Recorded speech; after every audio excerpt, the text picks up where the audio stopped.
السلام عليكم ورحمة الله وبركاته. ازيكم حبايبي؟ يا رب جميعا ان شاء الله تكونوا بخير. وحشتوني جدا جدا. المندي بقى وحلاوة المندي وريحة الفحم كده وهي طالعة من الفراخ بتاعتنا والرز، بجد المندي ده من الحاجات الحلوة قوي. أكلة صيفية كده وحلوة ولذيذة قوي. في ناس بتستصعبها وفي ناس بتشوفها صعبة علشان الخطوات الكتير اللي بتتعمل لها، بس احنا النهاردة هنعملها من غير الخطوات الكتير ومن غير الفرن. في الحر ده طبعا الفرن الناس كلها بتزهق منه. احنا مجرد بس هنولع الشواية في اخر مرحلة علشان الفراخ تاخد معانا اللون القمر اللي انتوا شايفينه ده. تمام، هنعمل الخطوات كلها من غير بقى فرن، ولا نسوي الرز في الصينية، ولا نضيف الفراخ عليه نية، ولا الحاجات دي كلها.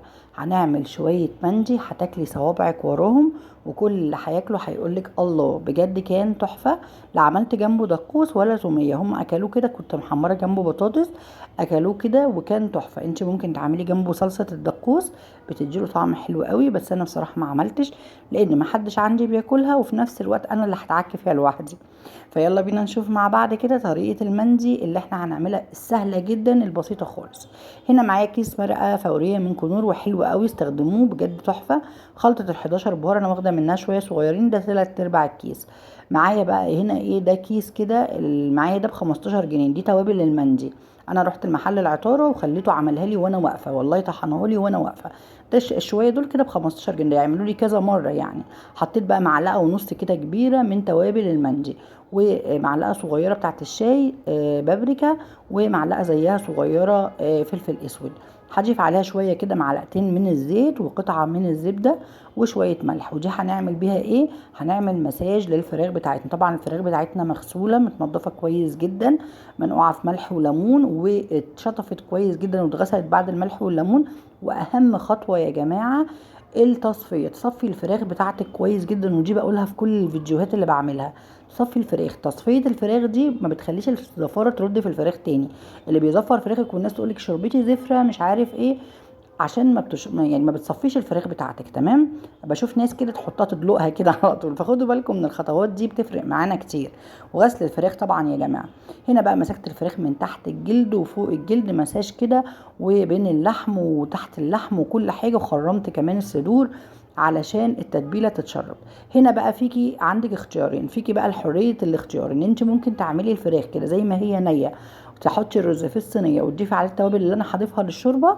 وفيكي ان انت تعملي الخطوه دي وتخرمي بقى الصينيه كده، تحطي ورق فويل لو ما عندكيش شبكه، تخرمي كده الفويل وتحطي عليه الفراخ وتلفيها برده فويل تكبسيها وتدخلي الفرن. انا بشوف الخطوه دي مش بحبها، ولو عندك شبكه هتحطي الشبكه بديل لورق الفويل. انا بشوف الخطوه دي انا مش بحبها لاني مش بحب الفراخ تكون نية وتنزل العصارة بتاعتها فوق الرز، بحس ان الرز كده بيكون يعني مش بحبه او انا مش بستلطفه. انتي لو بتحبيه براحتك خالص. هنا بقى انا حطيت في الصينية دي معلقتين من الزبدة او قطعتين من الزبدة، وهخلي الفراخ بتاعتي تاخد صدمة. انا عايزة الفراخ بتاعتي تاخد صدمة كده علشان طعم التوابل اللي فيها كده يظهر ويبان، ويبقى حاجة كده وانتي بتاكليها مختلفة عن الفراخ العادية اللي احنا بناكلها. تمام، انا هنا بقى هدي الفراخ بتاعتي صدمه، هدي الفرختين كده صدمه. انا معايا فرختين وصدر كمان زياده علشان عدد الافراد وكده. فعملت كده الفرختين بنفس الطريقه، اديتهم كده صدمه في الزبده، وبعد ما اديتهم الصدمه هنشوف بقى احنا حاطين حله فيها ميه هنعمل فيها ايه. تمام كده الفراخ بتاعتي بعد ما اتصدمت معايا وخدت الصدمه كده، هنروح بقى نشوف التوابل اللي هنضيفها للشوربه. انا عايزه اسلقهم، مش عايزه ان انا اسويهم نيين. معايا بصلايه حلوه كده 4/4 عاملاها شقها، ومعايا واحده من اللومي كبيره علشان حجمها كبير حطيت واحده بس. معايا 2 سيجار قرفه، ومعايا 10 وحدات من القرنفل كده انا عداهم. معلقه كبيره من توابل المندي، 7 فصوص او 8 فصوص من الثوم، شويه حبهان مطحون وورق لورا. تمام كده التوابل بتاعتنا، وهكتبها لكم برده في صندوق الوصف. وبعد كده هاخد بقى الفراخ كده اللي انا اديتها الصدمه دي وانزل بيها في الميه بالتوابل دي، ونعمل منها شوربه حلوه جدا علشان نسوي بيها الرز. وطبعا الفراخ تتسلق سلقه عادي خالص زي ما بتسلقي فراخك العاديه. تمام. طبعا احنا هنسلقها وده بيدي طعم، ده انا بقى بفضله ليه؟ بيدي طعم للفراخ، بتبقى الصدر من جوه واكل من طعم كده الشوربه، وواخد من طعم التوابل اللي احنا ضفناها، وبتبقى طعمها حلو قوي، افضل بكتير من اللي احنا سويناها على البخار بتاع الرز، وبتبقى طعمها احلى احلى بكتير يعني. يعني احنا كده برضو استفدنا بالشوربه، وهنعمل بيها الرز نفس الطريقه، ونفس يعني ايه النتيجة في الاخر، بس دي احلى واحلى كمان. جربوا وهتدعوا لي. حطيت بقى عليها كده 3 قرون من الفلفل، وهسيبها بقى تستوي معايا.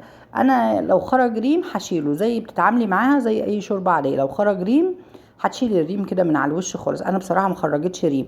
واول كده ما استوت معايا هنخرج الفراخ. مش عايزين الفراخ يا جماعة تتهري، عايزين الفراخ تبقى كده ايه ماسكة نفسها ومش مهرية خالص. تمام. بعد بقى ما استوت معايا كده، تعالوا بقى نشوف احنا هنعمل ايه في الرز بتاعنا. الرز طبعا بتاعنا حابه تعملي رز عادي ابيض، رز مصري اعملي، بس بصراحه الكبسه والمندي والحاجات دي انا مش برجح الرز المصري، هو لازم الرز البسمتي. تمام كده. معايا كيلو من الرز البسمتي، هنزل عليه بمعلقه من الخل بعد ما غسلته كويس جدا ونقعته. هنقعه حوالي ربع ساعه كده، وبعد كده هنروح نشوف هنعمل ايه.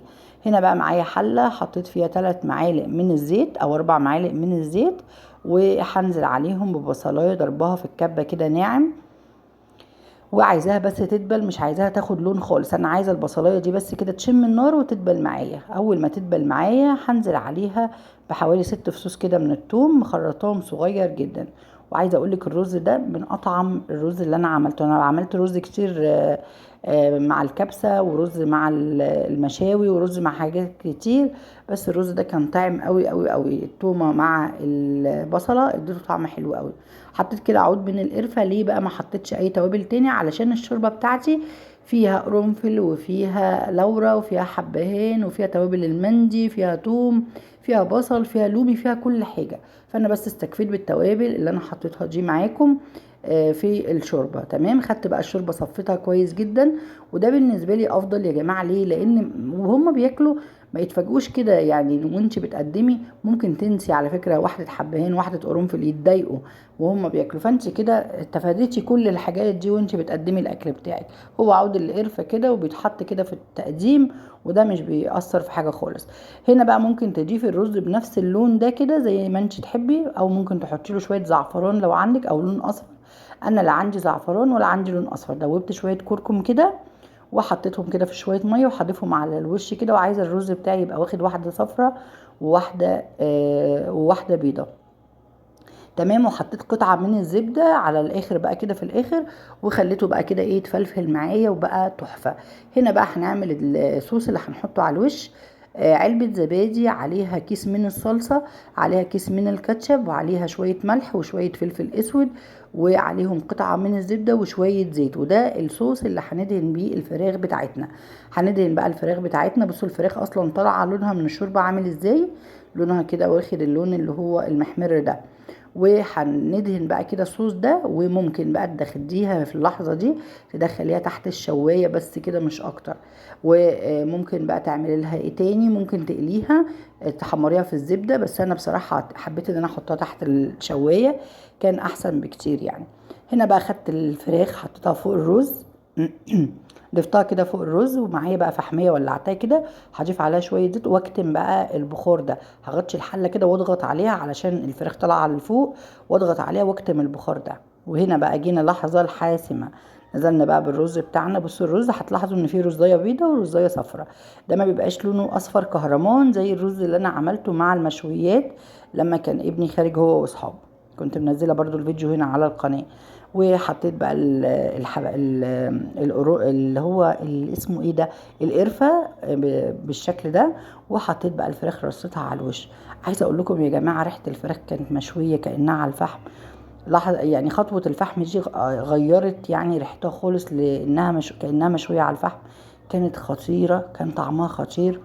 البنج ده بيتقدم معاه صلصة الدقوس، وصلصة الدقوس هقولها لكم سريعا كده. بتحطي حوالي 4 فصوص من الثوم، عليهم قرنين فلفل، وعليهم حزمة كزبرة صغيرة، عليهم 3 4 طماطمات، وبتضربيهم في الكبة مع ملح وخل وشوية زيت زيتون. وده بيبقى صلصة الدقوس، ودي بتتقدم بياكلوها جنب الرز ده.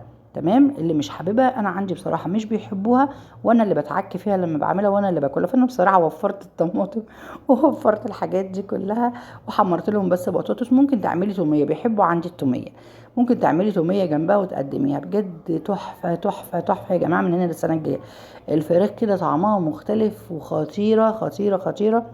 جربوا ان انتوا تعملوا المندي بالطريقه دي، وما تصعبوش الدنيا على نفسكم، وصينيه بقى وشبكه وورق فويل وتخرمي وتعملي ولا اي حاجه من الحاجات دي خالص. اعمليها بالطريقه دي. وعلى فكره دول الخليج بقوا بيعملوها كمان بالطريقه دي، ولا بقى الحوارات اللي هي بنشوفوها دي. وهتاكلي طعم المندي بجد تحفه.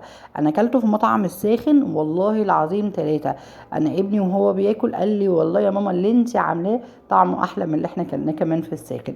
طبعا انا مش بشكر في حاجتي، بس هو اللي اكل قال لي كده، قال لي يا والله يا ماما طعمه احلى بكتير. والرز كان خطير يا جماعه ومتفلفل كده وحلو قوي. اعملوا المندي اكله صيفيه كده وخفيفه وحلوه في الحر الجامد ده، ولا فرن بقى ولا حوارات، هو مجرد بس الفراخ هتدخل تحت الشوايه. يا رب الفيديو يعجبكم، متنسونيش في لايك وشير، والسلام عليكم ورحمه الله وبركاته.